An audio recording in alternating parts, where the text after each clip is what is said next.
இந்த போர் ஒரு பக்கம் நடந்துகிட்டு இருக்கும் பொழுது தமிழ்நாட்டில் முன்னாடி 10 வருஷமா பதவியில் இருந்த திரு செல்லூர் ராஜு அவர்கள் அமைச்சர் பதவியில் இருந்தார். தற்பொழுதும் சட்டசபை உறுப்பினராக இருக்கார். படை வீரர்கள் அங்கே என்ன போய் போர் நடத்தினாங்களா, சண்டை போட்டாங்களா, அவருடைய உள்நோக்கம் மற்ற கட்சிகளை தாழ்த்தி பேசுறதோ இழிவா பேசுறது அவர் நோக்கமாக இருந்தாலும் இதில் அவர் படை வீரர்களை தரம் தாழ்த்தி பேசினது, இழிவா பேசினது வன்மையாக கண்டிக்கக்கூடியது. இந்த கமெண்ட் அவர் கொடுத்த இந்த கருத்தை கேட்டு அகில இந்திய லெவலில் அனைத்து இந்நாள் முன்னாள் படை வீரர்கள் கொந்தளிச்சிருக்காங்க.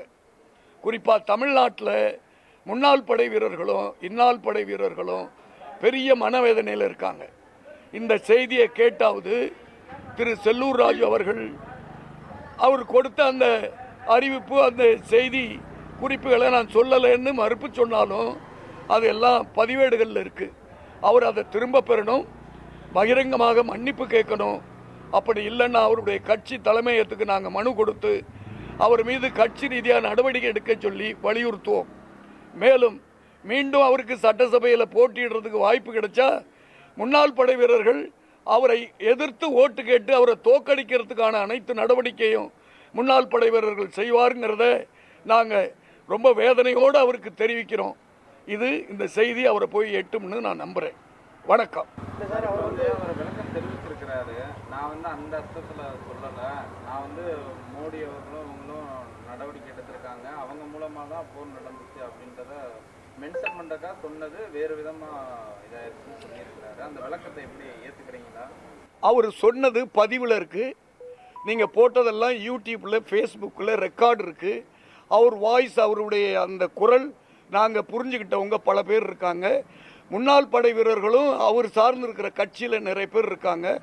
அவர் இருந்த அந்த கூட்டத்தில் அவர் அந்த அறிவிப்பு கொடுக்கும் பொழுது பக்கத்தில் இருந்தவங்கெல்லாம் சொல்கிறாங்க, இவர் சொன்னது தான், அதை யாரும் மறுக்க முடியாது.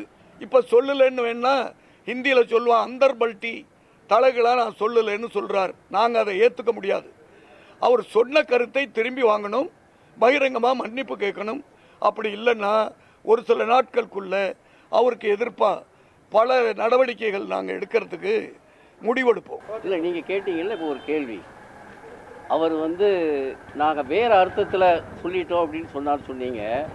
அவர் ஏற்கனவே தமிழ்நாட்டில் அதிமுக அமைச்சரவையில் முன்னாள் முப்படை வீரர்கள் நலத்துறை அமைச்சராக இருந்தவர். மற்ற யாரும் சொல்லியிருந்தால் நாங்கள் அதை நம்பிக்கலாம், ஏதோ வாய்ச்சொல் தவறிடுச்சின்னு. ஆனால் பல ஆண்டுகள் முன்னாள் முப்படை வீரர் நலத்துறை அமைச்சராக இருந்தவர். அப்படி இருந்த அவர் என்ன இருக்குது, பல கமிட்டிகளுக்கு தலைவராக இருந்தவர்.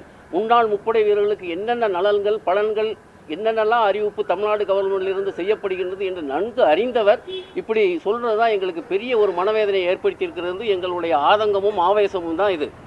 ஆனால் அவர் இப்போ என்ன வேணாலும் சொல்லலாம், ஆனால் சொன்னது தான். ஆனால் எங்களுடைய மற்றொரு கோரிக்கை நாங்கள் என்ன வச்சுருக்கிறோம்னா, அகில இந்திய அதிமுக அவர்களுடைய பொதுச் செயலாளருக்கு நாங்கள் ஒரு மனு அனுப்பியிருக்கிறோம். அதில் என்ன சொல்லியிருக்கிறோம், அவர் உடனடியாக அவரது மக்கள் பிரதிநிதியாக இருக்கிறதுக்கு தகுதியற்றவர், அந்த பிரதிநிதியை உடனடியாக ராஜினாமா செய்ய வேண்டும். அதே நேரத்தில் வருங்காலத்தில் எந்தவித பொது தேர்தலிலும் அவர் போட்டியிட்டால் அதற்கு எதிராக நாங்கள் முன்னாள் முப்படை வீரர்கள் மற்றும் அவர்களை குடும்பத்தை சார்ந்தவர்கள் எதிர்த்து நாங்கள் அவர்களுக்கு வாக்கு அளிக்காதபடிக்கு நாங்கள் முயற்சி செய்வோம் என்ற கோரிக்கை மனுவும் அவர்களது கட்சி தலைமைக்கு அனுப்பியுள்ளோம். இதையும் தாங்களுக்கு இந்த பிரஸ் ரிலீஸில் தெரிவித்துக் கொள்கின்றோம். என் பேர் சுகுமார். நான் பொதுச் செயலாளர், தமிழ்நாடு எக்ஸிபிஷன் சார் தலைவர்.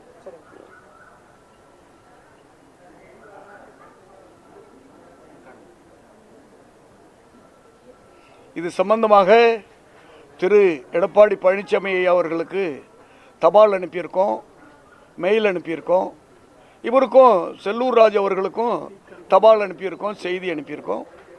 ஆனால் அவங்ககிட்ட இதுவரையிலும் எதுவும் பதில் வரல. கட்சியில் மூத்த தலைவர்கள் அவரை ஃபோனில் கூப்பிட்டு கண்டித்து இது சம்பந்தமாக முன்னாள் படை வீரர்களுடைய உணர்வுகளை புரிஞ்சு நீ நடவடிக்கை எடுன்னு வலியுறுத்தி சொன்னதா கட்சிக்காரவங்க எனக்கு தகவல் கொடுத்துருக்காங்க.